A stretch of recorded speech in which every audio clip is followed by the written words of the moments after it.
Hello guys! Welcome to our Baguio trip vlog. So ayan na nga, sumakay kami sa Victory Liner bus and first class kami.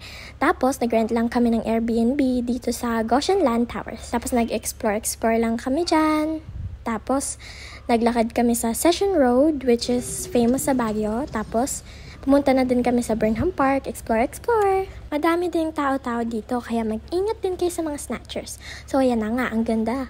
Ang kaganda ng mga flowers, blooming. Tapos madami ding tao, madaming mga kabataang nag-hangout. Tapos may mga boats din na pwedeng sakyan and swan. Tapos maglakad ka lang hanggang dulo and meron ka pang mga ma-find out na bikes for rent. And yan na nga, sumakay kami. Tapos meron din silang strawberry taho dito. Tapos ayan, ang ganda, ang dami nga sumasakay eh. May mga cosplayers, balloons, and kitang-kita mo lang yung SM City Baguio. Which is, nandito na kami.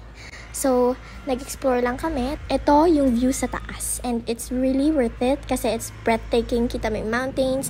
And kita mo din yung fogs. Tsaka lahat ng mga buildings sa Baguio. Main lang din kami dito sa Hill Station dahil birthday ni Mama. Kaya sinurprise din namin siya. Happy birthday!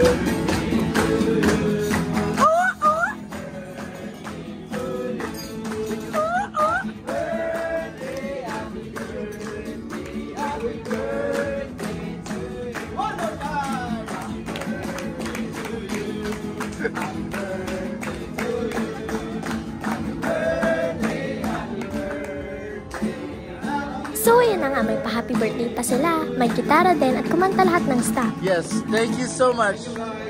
Alamak. So, very welcoming din and mababait ang staff and waiter nila dito. Ang ganda ng food presentation nila and masasarap ang meals. And now that it's night, nag-ikot-ikot dito si Papa and pumasok siya sa isang club named Basement. This is a perfect place to hang out with your friends, whether you like to drink or party, and just enjoy your weekend vacation in Baguio. And as you can see, it's very dark and spacious, perfect for partying. And dito din overlooking ang SM City Baguio. Kita-kita mo from there. And here's my father DJ Mar dropping in some beats. Tada! Nandito naman kami sa night market ng Baguio sa Session Road. And nag-start ang night market from 9 p.m. to 2 a.m. in the morning. So, ayan nga, madaming tao. So, medyo siksikan kaya mag-ingat na din po kayo sa snatchers. Tapos, eto na nga, naglakad-lakad kami. Mahaba to, buong Session Road. So, ang mga paninda nila dito may mga jackets, pants, all kinds of clothes, and may mga souvenirs din. Lahat ng ito mabibili mo in a very affordable price lamang. Parang Divisoria lang din, kaso nasa Baguio ka. So ayan, tapos na din kami mamili and magtingin-tingin. So habang paggabi ng paggabi, padami na din ng padami ang tao. So nag-decide na din kami umalis kasi tapos na din kami. So yan, lakad kami sa overpass and kitang-kita mo lahat ng tao doon. Tapos ito yung view namin from our Airbnb sa Goshen Land Tower. And as you can see, it's raining and malamig! So very peaceful and quiet dito. Ma-enjoy mo talaga siya. And masarap yung breeze ng hangin kahit gabi na. Hay nako, ang lamig talaga dito sa Baguio. Kailangan ko ng kayakap. Masarap din talaga mag-vacation dito kasama ang jowa mo. Relax lang kayo sa balcony, gala-gala. Breathe, inhale some fresh air, listen to the calming and soothing sounds of the rain, and keep each other warm. Ano pa hinihintay mo, besh? Tara na! So, ito na nga. Next day! Picture taking, sightseeing, kainan with family. Gawin na natin lahat. At ayan na nga. Outfit check! Time for gala-gala time! Andito na nga kami sa Baguio Botanical Garden. So, let's take a moment to appreciate the background music.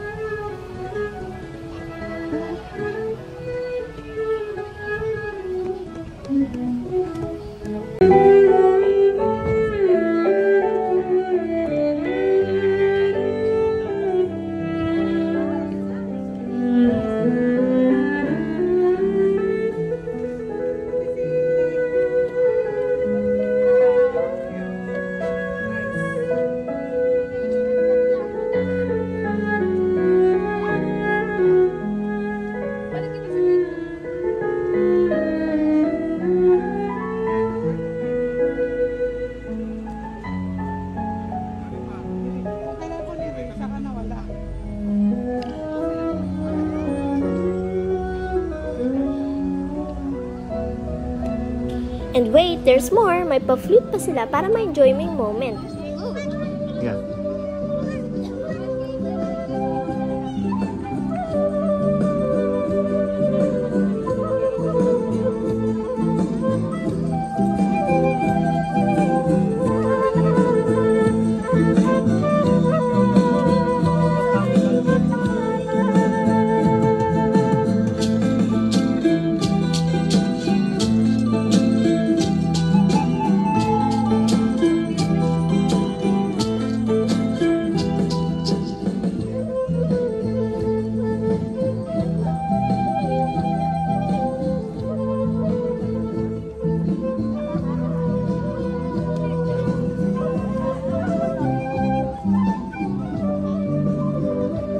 And then dito, we get to be an Igorot family for a day. Nagpaparent sila ng mga Igorot costumes, 30 pesos for each person. Picture-picture taking muna! At picture-picture sa mga sign. Tara, punta naman tayo sa Ride Park. Ang ganda nga ng pond dito, tsaka mga water hyacinths. Napakahaba. Isang ikot mo pa yan at maganda mag-picture taking. Katabi din nito ang The Mansion. Tapos, sa tabi-tabi, may mga mabibilihan ka din ng souvenirs and pagkain. Tapos dito nga sa Ride Park, nag-picture taking na din kami sa puno. Better to do it with your family. Pero syempre, dahil katabi lang nito ang The Mansion, huwag nyo din sayangin ang pagkakataon na makapag-picture. Tingnan nyo nga ang sweet-sweet nila. Ito naman ako, porma-porma, dahil maganda ang background. Worth it talaga. Poof! Next stop naman, Mines View. Ayan nga, madaming tao dahil dito daw makikita ang breathtaking view and overlooking. Dahil dito mo makikita ang mountains ng Baguio. May mga colorful horses dito para makapag-picture taking ka, pero may bayad yon. At ito naman ang makikita mong view sa bandang gitna. Ito ang Mines View.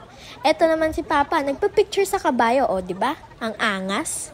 Try mo na din for experience and syempre, only in Baguio. Next up, Good Shepherd in Baguio. Dito ang famous na bilihan ng mga pasalubungan. Dito mo mabibili ang original ubi jam and peanut brittle. Pero warning, may pila, kaya tsaga-tsaga para sa masarap na pasalubong. And we're here for lunch sa Sizzling Plate. Kita nyo naman, ang dinig nyo sa sound, sizzling talagang plate. Masasarap ang food nila and maganda din ang presentation. O, diba? After magala-gala, pag ginugutom ka na, dito ka na pumunta. Katakam-takam ang mga pagkain. Let's eat na! It's lunchtime! And after lunch, syempre, hindi tayo titigil sa paggala. Ito na nga, ang Lion's Head. Ito ang pinakahihintay namin sa Baguio. Excited nga talaga kami pumunta dito dahil gusto namin magpa-picture dito at gusto namin makita kung ano nang itsura nito after so many years. Sabi nga sa amin, mukha siyang baklang unggoy nung kinulayan. Pero ngayon, tingnan nyo naman, ang ganda, maangas na. Ngayon, picture-picture taking, wag palampasin ang moment. O, diba? Porma-porma ka muna dyan. Hindi pwedeng umalis ng Baguio na walang picture sa lion. Sulitin na natin to. Now, our next destination, Camp John Hay. Dito, madami kang makikitang trees. Perfect for picture taking, hanging out, and picnics. May mini-golf din sila dito. Perfect if you want to try some activities. Try it with your chikitings and friends. Go na here! Then, lakad-lakad, explore. Mag-picture naman tayo dito sa signage ng Camp John Hay, the Forest Bathing Trail. Very relaxing and ang gaganda ng mga pine trees dito. La la la la la. Ngayon, more road trip adventures. Papunta naman tayo sa Diplomat Hotel. Let me tell you something real. So this is the abandoned, scary, what do you call this? Diplomat Hotel, right? A lot of ghosts there. And on the other side, there's the World Guinness Book Record 10 Commandments. I'm more scared here because there's a lot of fucking hypocrites that doesn't obey that fucking 10 Commandments. You know what I'm saying? That's real talk.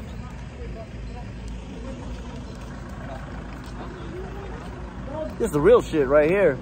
So itong nasa taas na picture, ang largest 10 commandments na nanalo sa Guinness World Record. Ang nasa baba naman ang Scary Diplomat Hotel. And now, welcome to Lourdes Grotto. So ayan nga, kailangan mo mag-sacrifice para makapunta ka sa grotto. So kailangan mong akyatin yung stairs na yan hanggang sa makaabot ka sa Lourdes Grotto. So yan nga, inakyat namin. Tapos, tchanan! Abot din namin Lourdes Grotto. Picture taking muna and dasal-dasal for more blessings. And after that, we're here sa Igorot Stone Kingdom. Tingnan nyo naman yung gold statues na yan. So, papasok ka dun sa loob. So, yan, papasok na kami. And what's inside took our breath away. Look at that Igorot Stone Kingdom. It's so very detailed with all those pretty stones. And very organized din siya. Pwede ka mag-picture taking. And ang ganda ng view talaga. Tapos, foggy pa. Feeling princess talaga ako dito with my parents as king and queen. Feel na feel talaga namin ng vibes dito. So ano pang hinihintay mo? Pumunta ka na dito. Paalala din po, madaming stairs dito. At kung may kasama kayong elderly, pwede namang pumasok na lang sila at doon na lang sila maghintay sa baba. At picture taking na lang din sila dito. Very nice, very beautiful, ancient, and so far this was my favorite part. Diyan na, here we are sa Sky Ranch ng Baguio. As you can see, they also have different varieties of rides and games. Sinakyan din namin yung Ferris wheel but it's not recommended. In my opinion, you should try the Vikings. It's more thrilling. Madidinig nyo pa nga ang sigawan at hiyawan dahil sa rush of excitement nila.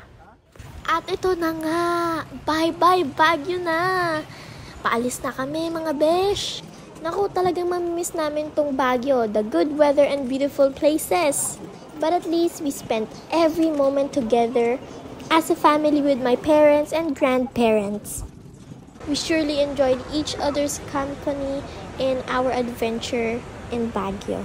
Thank you for the beautiful memories that this family created in Baguio. Hanggang sa muli, kita-kits! Goodbye, Baguio! And then I'm back in Baguio. I feel it. Another version of me. I was in it. I wave goodbye to the